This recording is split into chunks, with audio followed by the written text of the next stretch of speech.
Black Mirror, Season 3, Episode 1, Nosedive. Welcome back to another Floppylegss YouTube video. We've officially unlocked Season 3 on our progression through all of the Black Mirror episodes. It's going to be a very interesting one to discuss. This one, quite literally, was so different from the first time I watched it. Wait to the end to see what I rank out of 10. If you're not subscribed, please do already. If you don't know what we're doing, go through every single episode of Black Mirror ever. Let's get into it. Spoiler warning ahead. We're going to start off with the story of Nosedive. We follow Lacey in her, her desire and her progression in hoping to build up her social status or status. The way she does this is by brown nosing, basically going up to everybody, Tom, Dick or Harry, basically being as nice as possible to hopefully get a 5-star rating. The whole movement of the phone was so dystopian. I don't know. Every interaction, she's hoping to be nice to get a 5-star rating to keep progressing her rating. If you have a higher rating, you have more accessibility to things in life. If you're low down on the other end, you lose those luxuries. And even something as simple as entering your workplace or having a better rental car or getting on a flight, if you don't have the right ranking out of 5, they're not available to you. It's a really dystopian sort of idea and world. We'll get into the concept later down in the video, of course. We follow Lacey. We hear her lease with her brother in the house that they're in is running out, so she's looking for a new place to stay. She finds a lovely location, but it's very expensive, and the only way she can get that 20% discount is by having a 4.5 star rating or higher. It's called the influencer package, which again is very subtle little I'll drop the word influencer in there because it's supposed to relate to what the real world is like. She now knows that that's her aim, that's her goal. She's currently 4.2. She needs that 4.5. We move on. She does a post on her page. The whole realm of this is posting on your page, your social media, the little toy that she has from her childhood. She posts that, and her old friend Naomi, who gave her a 4-star the other day for her coffee and her biscuit, which is also very authentic and real, that post. Jeez Louise. We'll get onto that later when it's about the concept though. Naomi gives her a 5-star. She hits her up on her phone. She says, "I want you to be my maid of honor. I'm getting married, mate. I know I ain't spoke to you in years, but seeing that rags made me remember my childhood with you, and it was fun." She ends up agreeing to do a speech, be the maid of honor, all this. It's lovely. This is her opportunity to be in a room with loads of 5 stars and 4.5s and aboves. Very prestigious people according to this system they have. And they're all going to be there giving her rankings, and she could get the 4.5 that she needs to get the 20% off. Lovely. And her brother calls her out on it and says this is a performance, an act, and it literally is. It goes to the degree of being a literal performance when she's reading out the speech she's going to do. She says she cues in the tear and the sad moments of it. Just really, at that point, excruciating the fact that it's not authentic, it's fake, it's a performance, etc. He calls her out on it. She basically says the line that we've all been knowing she's been thinking the whole time, but she's looking down on him because he's a 3-point something, and that's really to be shunned upon, apparently, being a 3-point something, let alone a 2 or a 1. And she leaves, and this is when things take the turn for her. She leaves the house, she bumps into the person, her brother gives her a low ranking, the 4.8 woman gives her a low ranking, the taxi driver gives her a low ranking. She goes to the airport. The flight has been cancelled. She has no way of getting there. She starts kicking off, as you would do in that scenario. You're going to be annoyed. You're going to be irate about it. But you can't do that in this world, or otherwise you're going to get a low ranking. She gets a little bit irate. She says a swear word. And then, of course, the person that's dealing with the flights, the customer service person, of course, subtle little link maybe to future episodes. The same actress that is in USS Callister. Is the world connected? I don't know. She calls security. And as security is telling her, "I'm kicking you out of the airport, you're getting a 1-point deduction for 24 hours, and you got double damage," which seems really unfair. Really unfair. You're in this world where, your ranking is everything in life. Oh, I'm going to take away a point from you for 24 hours. Okay, that's fair. But every time you get a negative point now, it's going to be double damage. That's really volatile and detrimental. It can really stack up as we see it happen later on. And as he's doing that, I find it interesting. The security guard is smiling. Even that wasn't authentic. He couldn't actively, sternly tell her, "I'm kicking you out." He had to do it with a fake smile on his face because he didn't want to be lower ranked by those around him, like the other customers in the area. And this is where it got interesting, because this is now us experiencing this world from a different perspective, from a lower ranked perspective. Throughout the beginning, we're seeing what it's like to be a 5-star, 4.8 star, or you're in this corporate job at the top of the building, penthouse, this, that, and the other, lovely. But what do the other half of the world live like? And that's what we slowly see happen, because Lacey goes through all of that torment and all of those lower rankings. So on her journey to get to the wedding, she hitchhikes. She does all this stuff. She hitchhikes with somebody. It's called Susan, I believe her name was. She's like a 1.4. And this is like untapped territory for her. She's like actually very scared to get into the car with her, like, or the van with her, not wanting to. And the person's there like, look, I know you need the ride, get on in. And what I found interesting here was just like a subtle conversation about like how people perceive people. So she sees her as a 1.4. You know, you might go about your day, see somebody who you perceive as lesser than you. Okay, that's basically what we're seeing here. But what we did see was the most authentic, the most real person we've interacted with in this whole episode. Somebody that was comfortable and true to herself the whole way through. Wasn't putting on this act or this performance for all of the people to maintain a high level. And we find out that she was previously a 4.5 and things like that.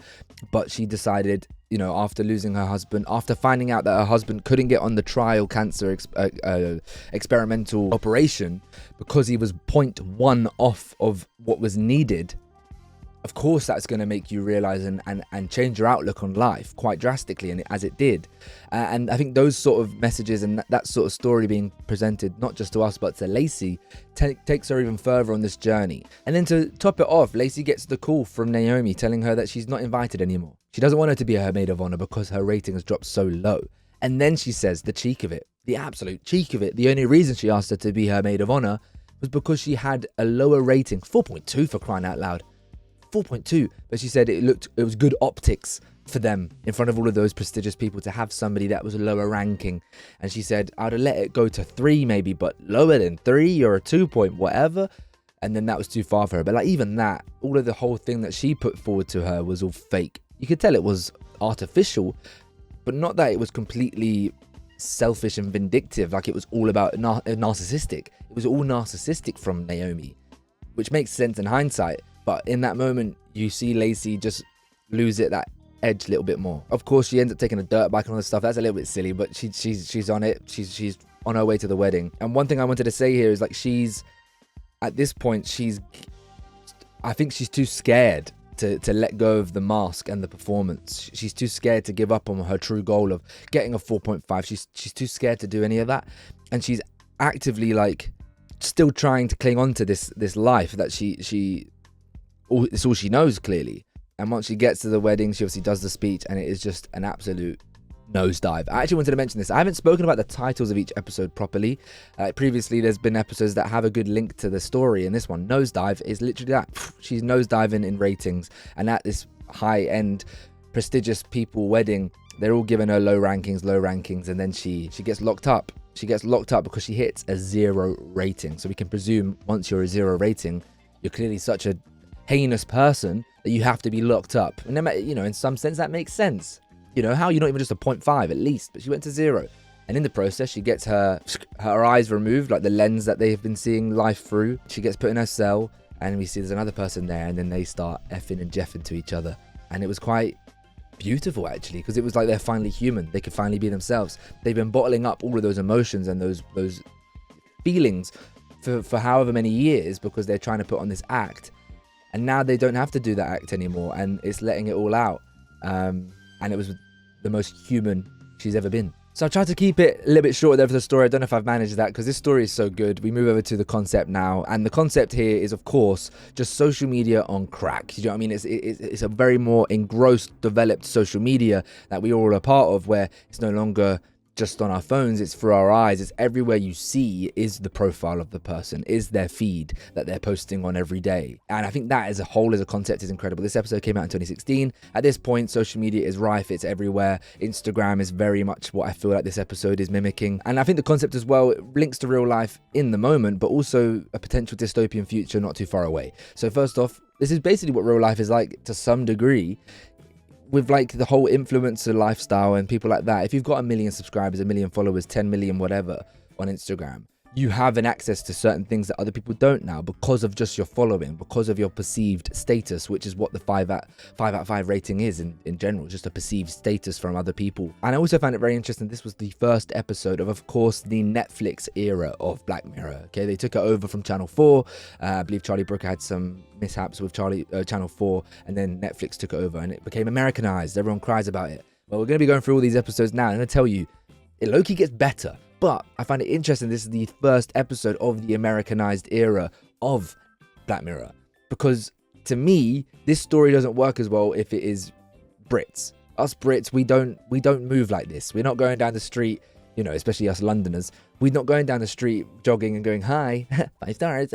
You know, we're not doing that. Whereas I believe, from my perception, I've never been to America, so tell me if I'm wrong, but from my perception of Americans, they're overtly friendly. Whereas us Brits, we're not like that. So I find it interesting this was the chosen first episode, because to me, watching it, I could see this. This is realistic for Americans, in my opinion. But I believe it's realistic for the whole world, but I can see Americans moving like this. I thought it was quite interesting they chose this concept for episode 1 of the new era. You got to think about that. They can choose whatever order because it's an anthology series. They can choose whatever order. Why was this number 1? I think that. But yeah, of course, this ranking, this rating dictates so much in your life. Your friendships, your career, your love life, everything like that is determined by what number just pops up next to your head when they look at you. And I think that is, for one, very dark. It's very off-putting that you could disregard, shun, or pigeonhole certain people just by the number that's deemed next to them. Of course, to some degree, it is valid, because if someone's a 1 star, what have they done? Like, what have you been doing? But when you realize this world is so fake and so inauthentic, that just speaking your mind, like me doing this video, me wearing this shirt, it's hot in the UK right now, I thought I'd wear it before stream, live on Twitch later if you want to come and join us. Like, all those things would put me in a lower ranking. So it's like, you can't deem the 1 stars as dangerous, horrible people, because they would probably just be in their true self and not being overly friendly, overly positive, like constantly holding this fake smile. It was like she warmed herself up at the beginning of the day, like the very beginning of the episode. She's in the mirror in her bathroom after a shower, laughing, trying to get her cheekbones ready for the day that they're going to endure by keeping this face false smile. So dark, like so dodgy. And to the degree, like even the authenticity wasn't there. Like the one bit at the very beginning that really just made me go like, wow, it was when she was eating the biscuit. So first of all, she's eating the biscuit. It's the free offered biscuit by the coffee guy. She's eating it really tentatively. One, because she doesn't like it and doesn't want it. But 2, because I think she doesn't want to be seen as like someone that's chomping on a biscuit. She's trying to eat it really like, oh, lovely. Oh, 5 stars out of 5. Really fantastic. Me, I'd stick it in my gob and I'd move on. Do you know what I mean? But she puts the biscuit down. She drinks the coffee, doesn't like it, posts on her page, heaven. You know, it's just like, because that's so true to Instagram. People would post things so much, trying to perceive and portray themselves as authentic and true when it couldn't be anything further from that. A lot of people also say about the concept of this episode is not too dissimilar to like the Chinese social ranking system. I don't know too much about that, but I can see what people are getting at with that. And I think just overall with this idea, this concept, it is so true to, you know, what life is like potentially to some degree, you know, as I said, with followings that you have on social media. But also it feels very realistic for, you know, the steps further that it goes, like live rankings in the moment. You have a bad interaction with somebody, 1 star them. That seems realistic. That seems like a not too far distant future, and that makes the concept even better. I've been yapping a lot here, but we're going to move over to the characters. Of course, the main character that we follow in this episode is Lacey herself, and I think it's very interesting to see her beginning of the episode to the end of the episode. Of course, nosedive. She drops off a cliff. She's gone from a 4.2 to a 0 rating, but it's the idea that she was so fake and false from the beginning, and it was important that her brother was there as well, because obviously your sibling, you're going to know what they're like. And I found that interesting when they were interacting with each other. I know people like that would move that way because it would benefit them in their career. They would put on this false bravado, this false identity to keep propelling. And it was so interesting just to see her deal with that and then still struggle to let go of that until probably the last 10 minutes of the episode. And then seeing her be truly happy at the end. I'm going to move over to the twist though, very quickly. And the twist in this episode is actually the idea that life is better when you are authentic. You are happier when you are human, when you are yourself. This idea of, you know, portraying yourself as someone really lovely all the time. If that isn't your true self in 100% of your interactions, don't do it. That's what the twist in this episode is. Like, Lacey was living this life when in reality she was so much happier living true to herself, you know? I think one of the big moments in the episode, there's two things actually. First of all, the colors at the very beginning of the episode are very light, pastels, colorful, oh, beautiful, bright. And then at the end of the episode, we see, you know, it very much takes the shift when she falls off the dirt bike into the mud. You know, she's dirty now. She's losing that color. She's obviously doing the speech at this beautiful wedding. They've got the bright blue in the best man's suit. You've got the lovely yellow in the groom's suit. All these colors are already being spoken about. And then she ends up in a cell where it's all gray. And that's supposed to perceive like her life now should be meaningless. Her life should be empty now. But we see something different. We see her smiling, but like a true smile. Not this fake cheeks up to the brim. A true smile. She's truly happy, relieved even. And then the next thing was she takes off the dress. You know, of course, Naomi says, what dress should we, size 4. We could tell by her reaction from that isn't her size. And you can see she's in a bit of discomfort when she sits down. So she takes it off. That was her literally unmasking herself finally. That was the final act of her unmasking. She now no longer cares. She's no longer performing. She's no longer this act. I really just like the subtle thing of like, yeah, take off the dress. Like, that was more of like a physical representation of her unmasking this performance. And it was her being her true herself. And the final message, I think, is life is about living. And if that means saying F off to someone, then let that be that, you know, that is living, you know, having the choice to say this, that, and the other. Of course, you want to be a good person. And I think a system like this would encourage people to be very good, as much as it's very inauthentic. But, you know, you can do that without this system. And I just think her getting the eyes off and her still having like that very like manufactured movement of, oh, I've got to swipe you when she was looking at the guy. That's not real anymore. That's not real. Like, the realness is just looking at someone and talking to them, the person in front of you. You know, this idea that they were still talking, like when she's in the elevator having small talk with the person that's moved to a better job. They're not even looking at each other. They're looking at their page to find something to link to, which is kind of like what you would do in small talk if it was someone that you had to have a quick elevator conversation with. But an elevator conversation, small talk, turns into something so much bigger, where she's trying to put in a performance quickly so she gets a good rating. Every interaction was a rating, a ranking. She needs to improve. She needs to get higher. She needs to get higher. That's not life. That's not living. She posts something. She sits there waiting to see the response, hoping it's positive.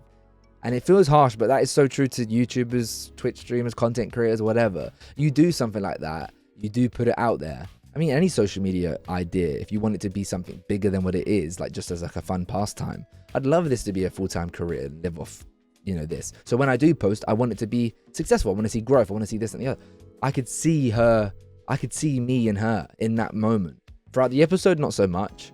She's a very relatable character, not to me so much, but in that moment she posts the picture of the childhood toy. She's hoping to see a 5-star rating from people. It's the same way that I hope to see a good comment below, or I hope to see the video have some traction, you know. So it was a great episode, great characters once again. So it's that time where I rank the episode out of 10, and I don't think you'll be surprised by the way I'm talking about it.